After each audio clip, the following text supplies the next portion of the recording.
nakaka-flattering talaga na sabi nila, uy, pumunta ako para lang kumain dito ha. Parang yung gano'n na masabihan ka, tapos foreigner. Na-love din nila yung Tambilawan dahil nga Filipino food salads. Hinahanap-hanap na rin. Actually, naging talk of Jensen na rin. I'm Joe Fernandez. I'm Christine Fernandez. And we own the Tambilawan Kamayan Restaurant.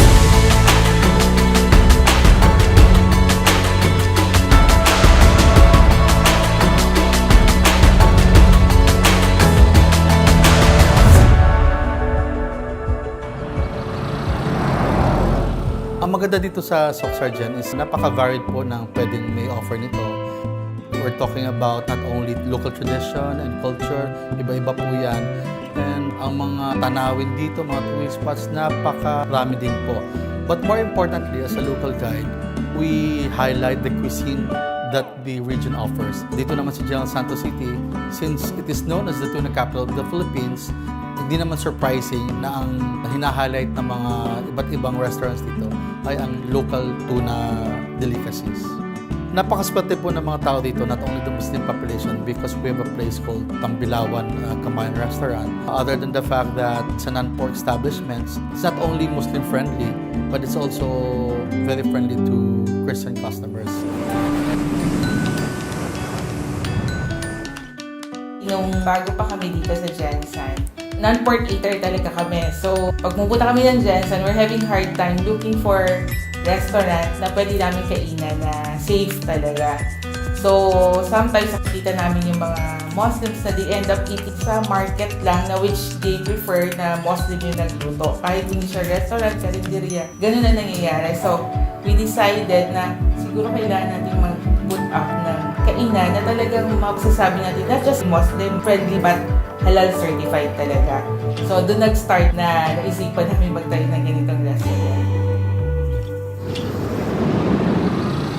Dito sa Soksarjan, binubuo kami ng iba't ibang tribo. So when it comes to Maguindanao tribe, may mga pagkain na special sa mga Maguindanao na ini-emphasize patungkol sa halal na pagkain. Mga tao ngayon talagang gusto nilang mag-try ng ibang food. So alhamdulillah, tulad namin na gustong-gusto namin itong pagkain na to, why not yung ibang tao, di ba? Especially mga Muslim na galing sa ibang bansa. Actually, marami talaga naging kaming customer, mga Arabs, mga Malaysian. Kaya sabi nila, uy, pumunta ako dito para lang kumain dito ha. Talagang nakaka-flatter yung mga sinasabi nila sa amin. Kasi nga, pag alam nila na talagang may-ari ng restaurant Muslim, kung non-Muslim man, at least certified halal sila. So, hindi magdadalawang isip yung mga Muslim na brother and sister natin from outside the Philippines na kumain doon kasi nga alam nila na halal, permissible, at the same time, beneficial siya sa kalusugan natin o sa bawat isa sa atin. Yung dish na ito is yung buntot ng tuna. Gagawin po naming curry with twist. Lalagyan po natin ng palapa. Ito siya ay galing sa Maguindanao na recipe. Magprito na tayo ng tuna buntot. Habang pinipirito natin, dapat maging golden brown siya. So saglit lang po yung tuna maluto. 10 to 15 minutes, magiging golden brown siya. Hawuin natin. Saka natin siya gagawing curry. Okay, luto na po yung buntot ng tuna natin. Golden brown na po siya. Alright. Gawa tayo ng curry na, no? So, lalagay na po natin yung garlic oil. Tapos, kasunod na po yung garlic, sibuyas. Sabay na rin natin yung laurel leaf tsaka luya. So, ilalagay na po natin yung buntot. So, maglalagay tayo ng chili green. So, haluin lang natin. After mahalo, ilalagay na po natin yung unang gata. So, kumulo na po yung ating tuna. Lalagay na po natin yung seasoning, yung curry powder. Then, lalagay na natin yung gulay, yung patatas at carrot. So, antayin natin na lumambot yung sakto lang. Kumukulo na po, lalagay natin ulit yung ating main ingredient, yung palapa.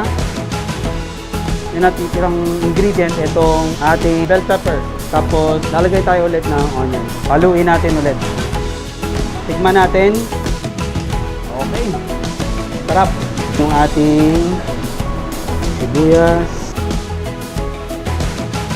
Ito na po ang buntot ng tuna na niluto natin sa curry with palapa. Masaya kami na na-introduce natin ang halal food sa mga Christian. Siguro na-enjoy na rin nila yung food. Siguro dahil masarap talaga yung food.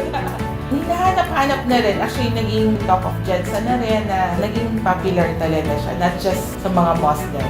Na-love din nila yung Tambilawan dahil nga Filipino foods. So yun talaga yung ano ng Tambilawan is to cater lahat po ng mga Pilipino. Christian or Muslim ka man, or ano ba ang religion mo. It's a Filipino food na pang Pilipino talaga yung lasa.